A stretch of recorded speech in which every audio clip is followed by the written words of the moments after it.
Hi, Gene here. This is a short video. It's actually an introductory video. I've made, I guess, 3 or 4 video talks, and I did so sort of in a stream of consciousness way because I think the things that are important are not necessarily amenable to structured analysis, to outlining Wikipedia kind of things. That is because we're not looking at data, we're not computers, we're trying to understand the meaning of things and the meaning of life and the purpose of life and that sort of thing, which is the essential part of philosophy, which is not really taught anymore.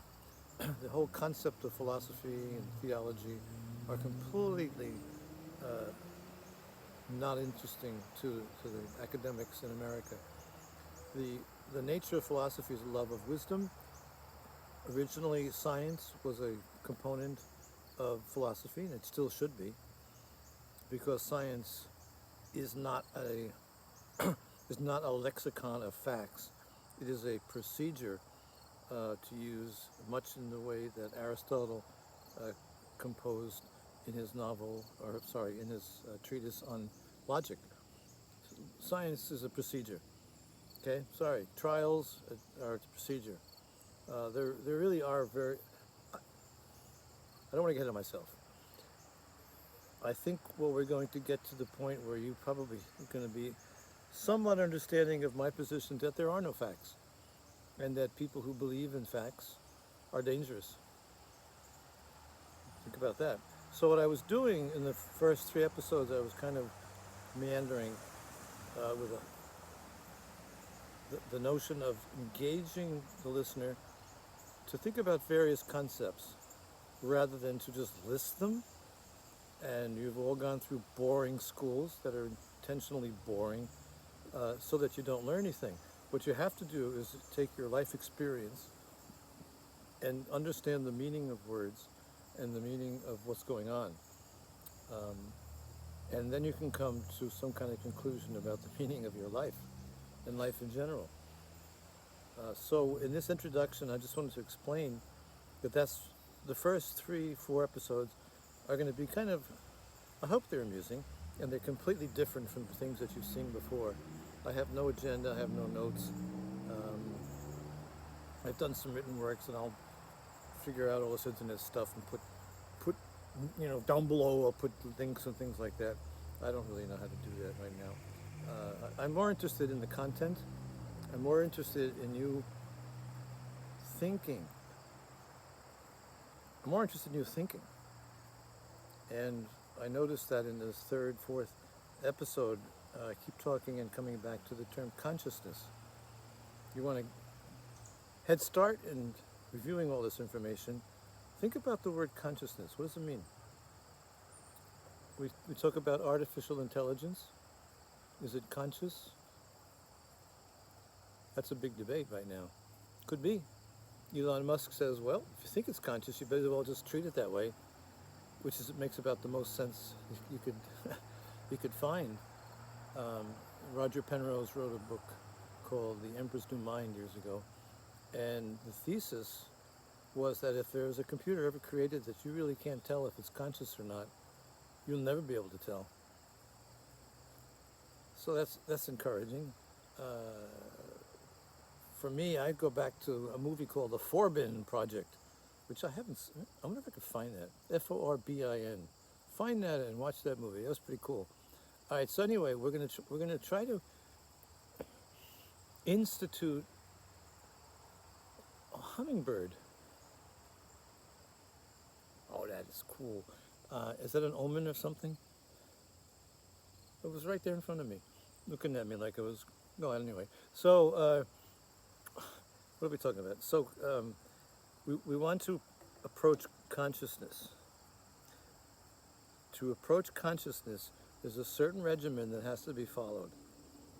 And also there has to be an awareness that you are a person and you have your own intellect, and you do not have to be regurgitating the stuff that you're told in school, because most of it's a lie, or well, a lot of it's a lie, a lot of it's incorrect, and it's all designed to train you, like in some kind of propagandist way, one way or the other.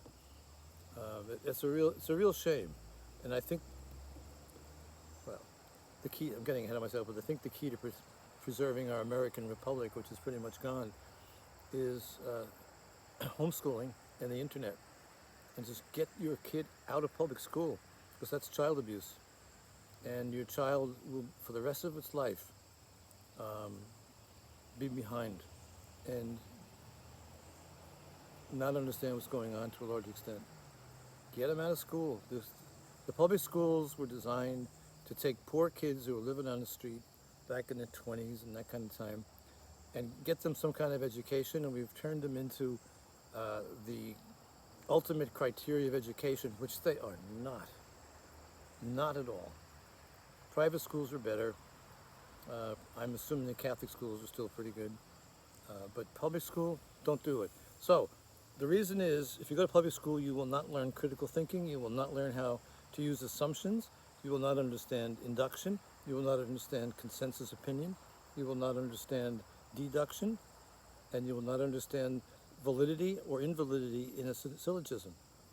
And if you have no idea what I'm talking about, stay tuned, because your entire life is based on emotions and little bits of control points that are put in your head. And of course, the media is all part of the whole control system. I don't want to overwhelm you with stuff, but this has been going on for 100 years in different parts of the world, and we're following it directly, as was predicted in the 60s. This is all part of consciousness. You think life is good, you're just having a good time, you get some money, buy a new car, go to the movies, and boy, what a perfect prison. It's a perfect prison. So stick with us, get used to a different approach, and carefully listen, and I will recommend movies and books, and I will do so, and I really recommend that you look into them or watch them. What I just said, I said Roger Penrose, Emperor's New Mind. That's a hard read, but take a look at it, see if you can find, Wikipedia on it or something. He was the former partner of Hawking. Hawking's? Never get that straight. Hawking, I think. They were physicists together. And what did I miss? Another one? That's good for now. And I mentioned Aristotle, but we'll be talking a lot about logic and ethics in a little while. And I don't care about you getting 3 credits or this, that, and the other thing, or getting an A. It's completely stupid. It's like kids playing wiffle ball, and everybody gets a trophy, and you can go home and tell dad and mom you got a trophy playing wiffle ball. It's just stupid. It's got nothing to do with education. If you want to be educated, you got to learn how to read and write. They're not teaching that. They won't even let you write. They make you print now. You have to learn how to do math. Math is an abstract skill. You may have a capability to do it. You can learn it. You can acquire the capability. I certainly had to. And that's about it. If you can read and think, the school is mostly a waste of time, unless you want to become a teacher. And you'll find that all of your teachers are people who went to school and really good in school, and they're really good. So they're so good they can become teachers for other people who want to go to school and become teachers, and all join the union and suck out the money from the people who need to make a living. There I go. So I'm going to stop now rather than rant. This is the introductory video. Okay.